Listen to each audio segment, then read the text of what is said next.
চলো দেখো এখানে আমাদের ক্ষেতি শাক নেব এখন। এই যে ধনে পাতা নেব আর নেব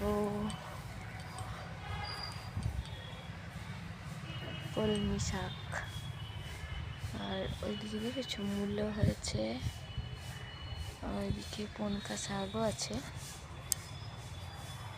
চলো এখন আমি বেগুন গাছও আছে, এই যে মূল্য হয়েছে বড় বড়। আর এগুলো হচ্ছে কলমি শাক। তো আমি একটু নিয়ে নিই। চলো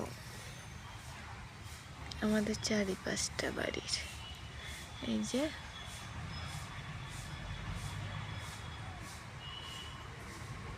এই যে আখও হয়েছে আবার, দেখেছ? এইটা পুরোটাই বাগান, আম গাছে ভর্তি।